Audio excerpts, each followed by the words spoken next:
How you feeling today, buddy? Regular Monday. Fired up! Welcome to True Blue with Mike Viv and LPG. When is the last time, as Giant fans, first of all, 4 wins in a row? That's crazy. Crazy. And I think it's about time that we're able to say the Giants are a good football team. What a season! Season? This is the wackiest season ever. You know what? You know what I'm done with? I'm done with being compared to the company you keep. I'm done with being, big deal, you're winning the East sucks. I'm done with that chatter. We're not the company we keep. The Giants are a good football team, or they're becoming a very good football team. And with that said, all right, maybe we're late to the party, but they're 5-7, 4 in a row, and don't think there are teams out there that want to play them. They don't. They don't. And I told you this morning when I heard Canty on ESPN, they're like, You're right. Dude, same way, I know I don't want to bring up old stuff, but the same way we went on those Super Bowl runs, it was getting hot at the right time with the right units. It's awesome. So I haven't felt this way. It's almost like how are you supposed to feel? And the other thing, and I think people brought this up today, but I've been saying it forever this season. We lost 2-point game, a 4-point game, a 1-point game. Like we lost all these little games that Evan Ingram makes a catch here. We don't botch it too. We're a 7-5 team, and it was never a conversation. We were always this way. We were always the class of the NFC East. Yeah, I agree. I'm not a big believer of the what if, although they exist. I believe the Giants should have a record of 500 or better. But you can't, you're never going to blame the refs. You can't blame a player because then we could turn around and go, oh, well, what if Lalos doesn't get that, fumble yesterday? What if Holmes doesn't get his first? Yeah, no, of course. Right. So you could start doing that for wins or losses. So it's not. We are where we are, and I love it. It's really a feeling I haven't felt in a while. Yeah, I tweeted last night. I'm like, I said, oh no, was it today? Whenever. I was like, I don't know if it really makes up for it, but like the run that the Giants are on, and especially the win yesterday, like, does it make up for all the shitty football? Does it make up for all the losses this year that you wanted to jump into the TV and start kicking players around? It's so funny. Winning cures everything. It does. Everything. It does. And being like I said, and being in first place, like our record should not be a first place divisional record, but it is. So that's great. So that's another thing. But this win for a lot of, and for all Giant fans, I'm not saying like little kids like my kids, I'm showing them, finally they're getting into it and the Giants are winning, which is cool. Yeah. I've never had it before. They've never had it. I've never been able to show my kids a winning Giants team. So this is pretty cool. Yeah. Right. It's mind-boggling because you're right. This feeling, besides waking up this morning, like I just got home from work and, you're like, hey, let's jump on. I'm like, yeah, man, I'm ready to do this. Meanwhile, I got my gas and electric bill. I got my Cablevision bill. And I'm like, what? Bill, the Giants won and whatever. Yeah, okay. Yeah. When you lose and you get that bill, you're pissed off. Yeah, I mean, let's not even go down that road. But yes, everything feels different today. Everything feels different today. Everything. All right, couple questions for you. Playing devil's advocate, just little pieces of thought because that's what we're here for. Little pieces of thought. Based on what we're seeing, based on what's winning these games, obviously our quarterback play, even with a healthy Daniel Jones, winning games for us, or was keeping us in some games. He made some nice plays. But these units, the running game, the defense, How much does it? I mean, it's just the coaching, the glaring spotlight on the coaching. I saw a Jets tweet or something about oh no, it wasn't a Jets. It was a Chargers tweet about how Herbert doesn't have like the tools around him or the supporting cast. This guy doesn't have a support. Coaching staff is a supporting cast. People don't really lump that in as your supporting cast. Think about that. Look at what this coaching is saying. The Giants coaching staff, we said it. I think the fan base knew in camp. They knew when Judge was hired that he meant business. They knew in camp with the take a lap and the fumble when he got involved with in the rain. They knew that they had something special. Patrick Graham is a mastermind at disguise. He has that defense swarming all over the place. I think that the Giants have one of the better special teams units, although the last couple of weeks, the block punt yesterday, the last couple of weeks have been but McGahee has had those guys on point, especially Dixon and Gano. So you're right. Yeah. A lot has to do with coaching, man. A lot. And who should be getting a little more credit? Gettleman. Brett. No. He'll get his credit. We'll talk about that. But Brett Bielema. Because he's working with nobody. He's working with 6-round, 7-round picks. He lost 4 guys. And he's doing a great job. You know what's funny? I make fun of him because I call him Brett. Who am I going to interview with next week, Bielema? Because the guy's not going to be around. This is just a stopover for him. He's one and done. He definitely will not be here. Mark my word, pin this somehow. However, because he won't be around, he'll be gone. Let's just hope the Giants are able to keep Patrick Graham. Yeah, and I think that hold on. This question right here about Max, who was at the Philly game, that's the answer to that, Max. The answer is what does it say? It says, I was at the Philly game. I just can't believe how much this has changed since that game. So since the game in Philly, at the Evan Ingram drop.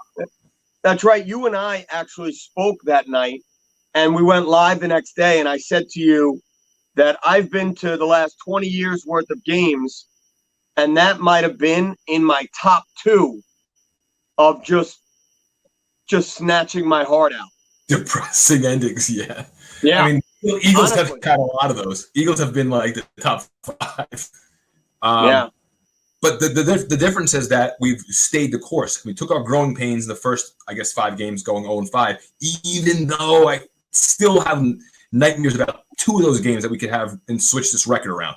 And then the same thing, the next comment is Judge changed the entire culture. 100%. 100%. You know what? He did. Not 100%, and this is where you have to give credit where credit is due. Gettleman has to be given some kind of credit.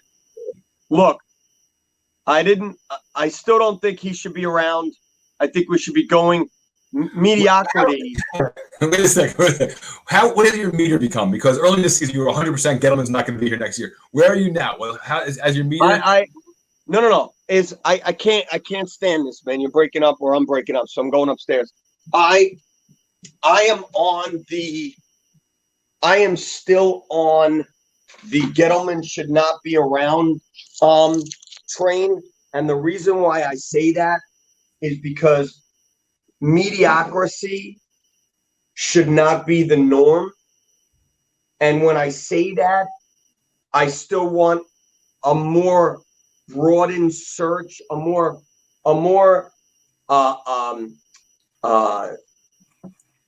GM that's going to be modern relationship with the player. I'm sorry. I don't think it should be him anymore. That's not saying that he all of the things that he's done in 2020 hasn't paid off, because believe it or not, it has. But what was I saying? What was I saying before that? What do you mean? I was saying something before I went to Gettleman. I forgot. I loved this. Mediocrity should not be the norm. Now, look. Do you know what I mean when I say that? Yes, I do. 8-8, and we're happy. And whatever. Right. Like Giant fans tend to get funny sometimes, me included. We think that just because we're 8, the Giants are on a 4-game win streak, could be a 5-game win streak, could be a 6-game win streak, could be a 7-game win streak. Okay, good job, guys. You battled back from a 1-17. Right, exactly.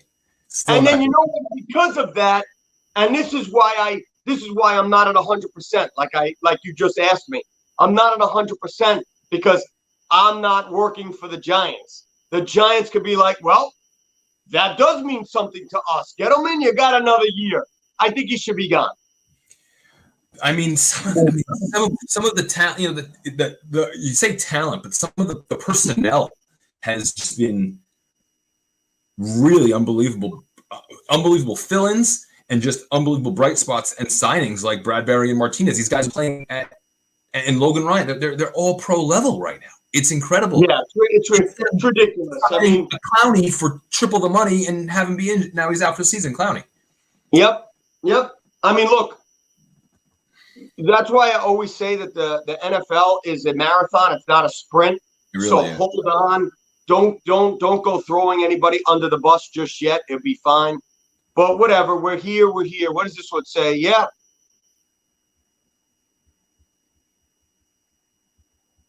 Yeah, it might. Yeah. I mean, actually, she shouldn't be the norm, but that's 100% true. But Gettleman. So look. You know what? To be honest with you, I don't even think that the fan base should be arguing about this. I don't even give a shit about Gettleman right now.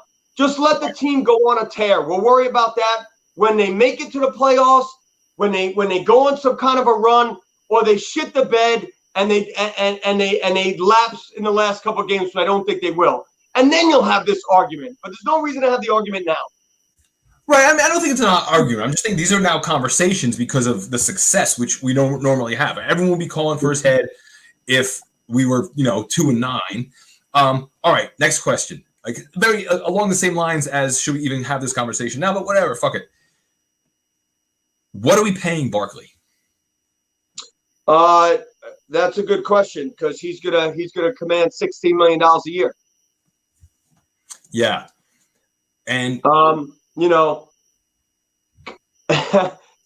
that conversation is going to happen. I believe he's going to get paid, and I believe that Gettleman, if he's here, or Kevin Abrams, and some of those other guys there, they're gonna have to really step up and figure out a way to pay these guys either front-loaded, back-ended.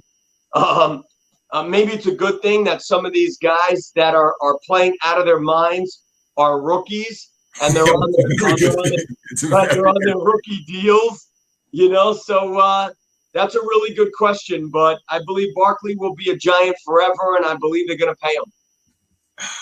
Man, I mean, listen. I hope he is. I think that. I mean, imagine having that talent in this culture now, or he is. You would have to give. The Giants, would the Giants be open to shopping him? I believe they would, just like the Jets were to Jamal Adams, and it pissed him off. I don't think Barkley would be pissed off because he'll see the business side, but the Giants' asking price would be stupid. It'd be like 2 first rounds, 2 second rounds. It's not gonna happen. So, but I don't know. I think you kind of hit it, like finding the talent. Drafting the talent. Have you looked at the draft lately? This year's draft lately? It's incredible. It's incredible. Yeah. It's incredible. We're not used to that. No, that's true. But I mean, and this guy's not even playing. This guy's not even playing. So then you watch a game like last night when you watch the Broncos Chiefs game, and Chiefs only put up 22. The Broncos kind of held them in check to their norm. They still won the game. But you're like, damn, man, we got to compete. If you want to really compete, you got to compete on these levels with these offenses. And that means you have to have dynamic player like Saquon Barkley. Like, you can't not have dynamic players on offense. You have to put up points in this NFL in 2020. You can't expect to go through and play the Saints, when I guess with Breeze, play a clicking Tampa Bay team, play a clicking Seahawks team, and the stupid Cardinals that we're going to play next week. We're going to see they're going to be a high-powered team probably. I don't know, man. I think you're giving too much credit to Barkley because we have Alfred Morris. He falls forward with the best of them. Hey, exactly.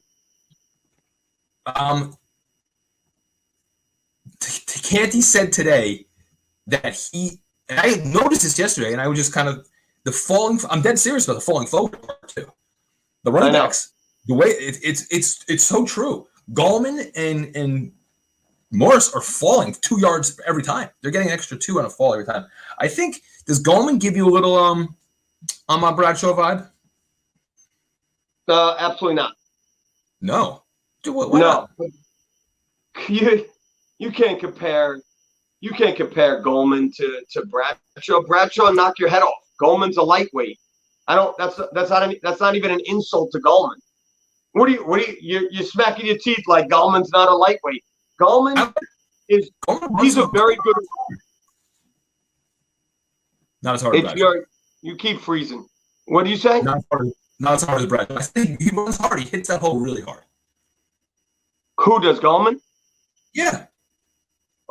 And I don't know. That's kind of like it's good to see, right? Rather than it's your phone, bro. You're killing me with your phone. You're killing me. It's not my phone. I haven't even moved from the spot. I'm in here all day doing stuff. I don't move from the spot all day. It's freezing. It's freezing every 2 seconds. I think it's you, my man. You're not freezing for me. Right. Didn't they ask for a first for Ingram? Did they ask for a first for Ingram? When was that? I didn't. Is that no knowledge that they asked for a first round pick for Evan Ingram? That might. Who knows? That's another thing. Evan Ingram, dude. I mean, the most bipolar player we've had in a long time. He made 2 of the biggest catches of the game yesterday. 2 of the biggest of those third downs. I've called him bipolar before. He really is. What were you thinking on that interception? Was it like his fault, half his fault? Bad, not a great throw, not a good effort. So that interception, man, what an argument that brought onto Twitter for me. Holy cow, bro. So here's the deal. The pass wasn't the greatest, but Ingram was not ready for the fastball. It went through his hands. It was fast. What'd you say? It was fast. It was a fastball. Was it a little bit high? Absolutely. Would the defender have knocked it down anyway? It looked like it. But the bottom line is, we'll never know because it went through his hands. Right. Bottom line. He does it a little too often for my liking. He is like the stock market, man. It's up and down. You know what? Evan Ingram is the new Eli Manning. You know you're gonna get something. You know you're gonna get something great, and you know you're gonna get the interception. Interesting. That's very interesting. How about he's the new Daniel Jones? Because I feel like it's the same way with Daniel Jones. Daniel Jones makes plays, man. He's making plays all season. Yeah, I'm not comparing anybody to Daniel Jones. He's still learning. He had 3 games under his belt with no turnovers. I think Daniel Jones is a playmaker, and I've been saying it since last year. He's the franchise quarterback. I refuted everybody this year, and I'm still going to do it. Do not tank for Lawrence. Do not tank for anybody. Daniel Jones is going to be the guy. And right now he is. I could be wrong later, but right now I'm not. What a difference between Daniel Jones and Colt McCoy. I mean, it's insane. And I just have to give credit. Now, you and I spoke about that. You're talking about a starter and a backup. Yeah, you are. It should be a difference, a big difference. Oh God, it's so crazy. But give Remember, credit. and you brought up the Bears, which I thought was an excellent point. Yeah. Takes money to Saquon. That's fine. But then you're gonna draft a number one receiver. All right, I'm down. I'm down with that too. I'm down. I'm down with that too. Hey Except man, hey, thanks for putting that video together, man. I had such a good time this morning. oh, dude, that is so cool. So listen to this. So I talked to someone from the Ford. You know that Ford Hall of Fans? Is it Ford? Yeah. Did you enter that and everything? I think I did, and you can only apply once. If you apply more than once, I think you're shut down. Did you know that? No. How can you? Yeah, I think you could only apply one time per year or something. Well, it's like you had to write an essay, right? You had to write 300 words or something, maybe 500 words. Yeah. I physically spoke to the guy from Tampa who's in it, who was last year. Right. And he said everything that they look at, he said it's all about charity work. I mean, come on. So I'm saying you got to go back, revisit that, figure out how you could put together a 2-minute video, a resume, some kind of thing about the charity work, represent, and then have the what's it called, the references, like the charity, whatever, your contact over at the charity. Yes. That's how it's done. It's like, dude, if you're not involved in charities and heavily, then it's not going to work. So I was like, that's perfect. Yeah. You got to go back. You got to go back. Involved heavily. It's too bad. It's too bad some of that stuff. It's too bad some of that stuff like this morning doesn't count. I woke up at 5 a.m. just to get to Yonkers to mess around on the streets all morning. Dude, I don't know which was my favorite, but I definitely appreciated the guy. Like, you asked us that last week, bro. The guy was like, that was amazing. It's like you know what? I didn't even post that video last week. I don't think I was like, "Hey, you guys Giant fans?" Like, no. Oh no. Okay, all right. No, I had fun. Yeah, that's great, dude. It's like you're like the Santa Claus out in the street. Yeah. You're like giant Santa Claus. The guys giving out the turkeys in the hood. You know, when they give out the like that movie when they give out the turkeys off the back of the truck. Well, there's a couple movies, but you're talking about the drug dealer guy. Yeah. Yeah. You're talking about Frank Lucas. American Gangster. Yeah, Frank Lucas. Yeah. What was the name of his drug? Blue Magic. Oh, Blue Magic. There you go, Blue Magic. Bingo. Perfect. All right. Yeah, so I'm Blue Magic. You're Blue Magic. You're giving away Blue Magic. That's amazing. That could be like your pimp name, actually. If you put a blue, you probably have it, right? You have like a blue Santa suit. That's your giant Santa suit. Of course I do. Of course you do. And like Blue Magic on the back. That'd be sick. Of course I do. At 5 and 7, and we got the football team coming up in a little bit, which I see this as, you know what I'm going to call this game for Pittsburgh? Trap game. I'm kind of nervous. I am. I'm kind of nervous. Pittsburgh's going to destroy him. I hope you're right. I'm kind of nervous. I tell you, I think Pittsburgh last week got away with one, and I think Alex Smith has been playing well. I'm kind of nervous. Yeah. Nah, nothing to be nervous about, my friend. And I'm not worried about tomorrow night Dallas Ravens. I'm not worried about that. But we're going to be a game up now with 4 to play. We got the Dallas on the back end. I don't know Washington's schedule. You're going to Baltimore, by the way? No fans. When did they make that decision? I thought you didn't. That wasn't like from the beginning, right? No, they had fans, and then they squashed that, especially after their whole team got it. I went to Baltimore last year, Yankees Orioles, and it's right next to M&T Bank, and my hotel room looked into the stadium. Sick. But you should should look into that. Just get a hotel room that looks into M&T Bank from the from outside. Oh, You know man. what? You know what? Get me the name of the hotel. I'm gonna do that. That'd be funny, right? I'm totally gonna get me the name of the hotel. I'll look into it. I'll get Yeah. Sounds like a New Jersey Blue Magic. Blue Magic. That's it. I got it going. It's gonna be a Giants player on the back with a big ass turkey head, and it's just gonna be Blue Magic as a name on the back. I also want to take this time, on behalf of the New York Giants, to apologize to you for having you come to every home and away game for the past, except for 2016 when we actually had a winning record, for the other 8 years. And then this year, when it's the most exciting football, you can't go. Well, you don't have to apologize because I got to go to 5 Super Bowls and you won 4 of them. Now, I guarantee someone already did this, but if not, I'm going to get on this right away. What stadiums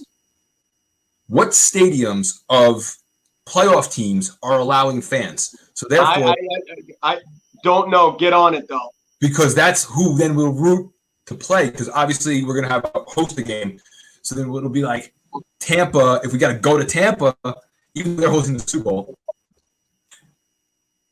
in order to go to a playoff game, you got to go to one of these only like stadiums. Wherever it is, I'm going. Where did you go to so far this year? Philly, Dallas, Cincinnati, Washington, and I was lucky with Washington. They shut it down right after I went. Right, shut it down. The next day, no fans. Yeah, so not good. Those are not good. None of those are playoff teams. So we're okay. I know. Both Chicago didn't allow fans. LA didn't allow fans. Baltimore's not going to allow fans. Seattle didn't allow fans. Could we just at least get? We can't do anything. This guy's asking right here. He's like, just turned 21. He wants to tailgate. He wants to go to a playoff game. I hear you, dude. Mike. No. Hold on a second. I'm back to setting up a tailgate. Heyo. I'm back to setting up a tailgate. Not going to show may or may not show the game. We'll just be in the parking lot and having some fun. Let's just leave it at that. Right.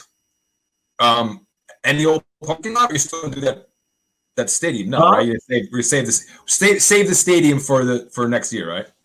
Correct. You can't. We're not going to be. I'm working on it right now. So this is just more of a grassroots thing.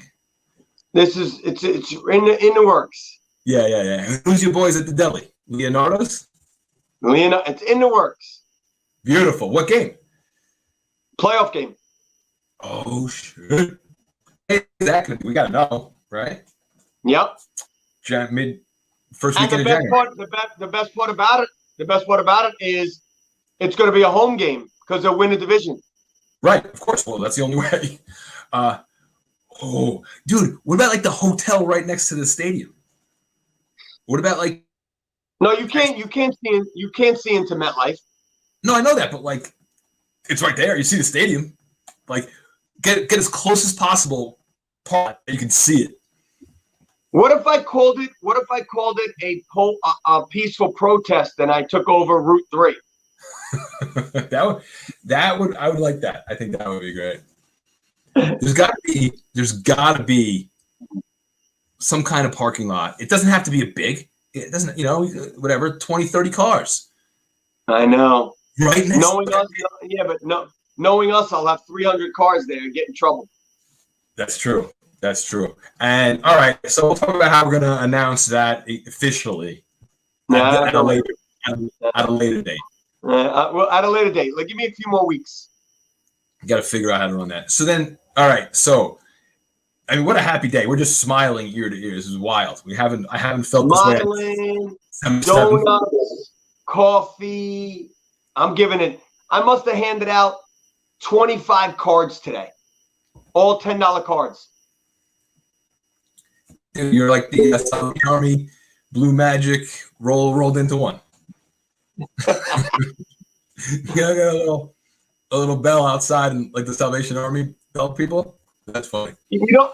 Hey, honestly, and I want you to make this into some kind of a video or soundbite, whatever it is you do. Yeah, man.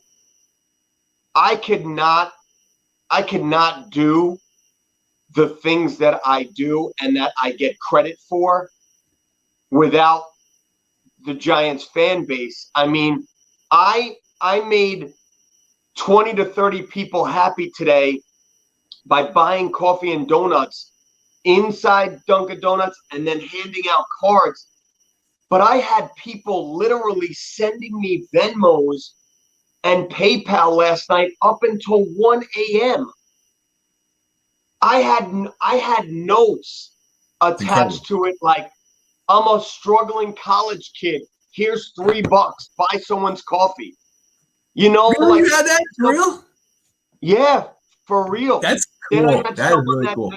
Then I had someone that Venmoed me $12 for the 12th man, Colt McCoy. It's just right. It's just fun stuff to do without the fan base. It's not me. That's why when I gave them the cards in the video, I was like, from the Giants fan base, baby. From all fans alike, we love you. And people were like, yo, is this for real? I'm like, yeah, it's for real. Go get a cup of coffee. Go get a donut.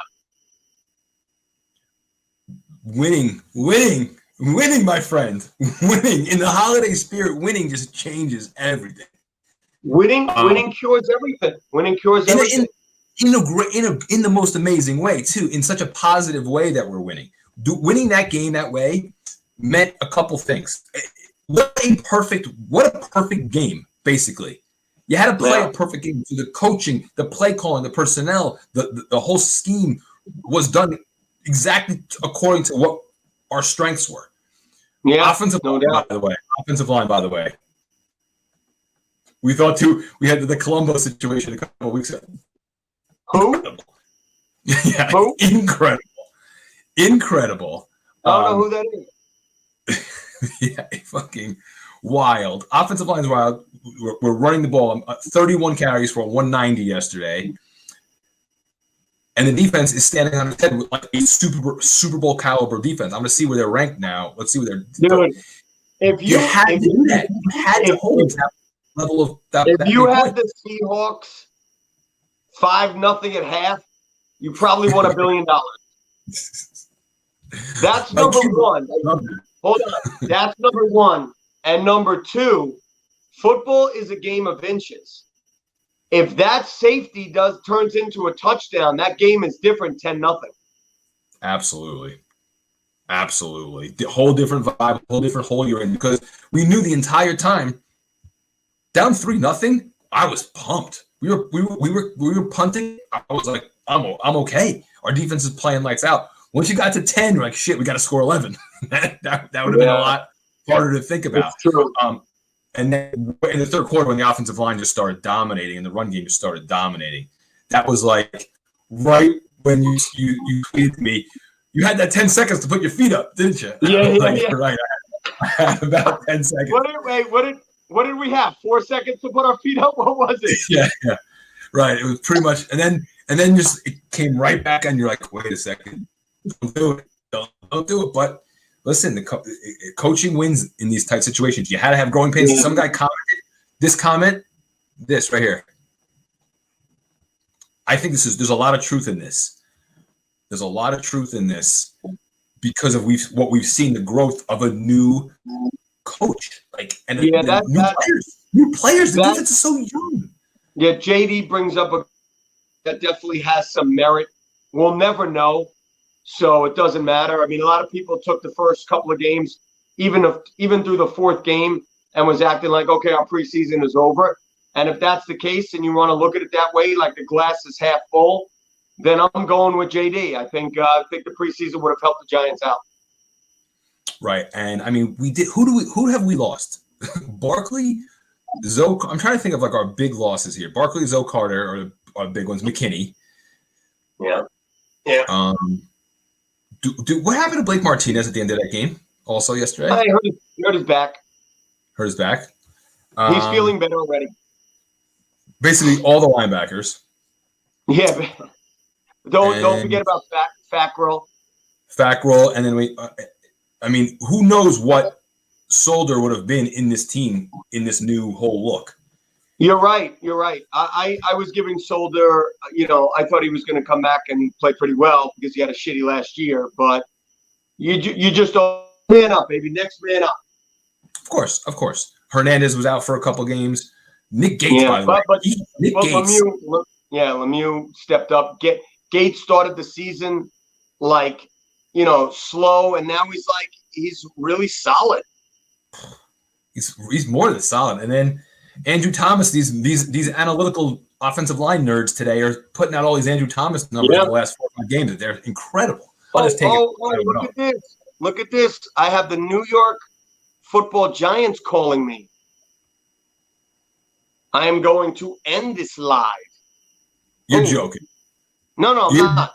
Hey, I will call you back. But look, remember this. Mediocrity. It's how we're going to finish. 9-7 is still mediocrity, but it's Giants who win in division. Call you back. Culture.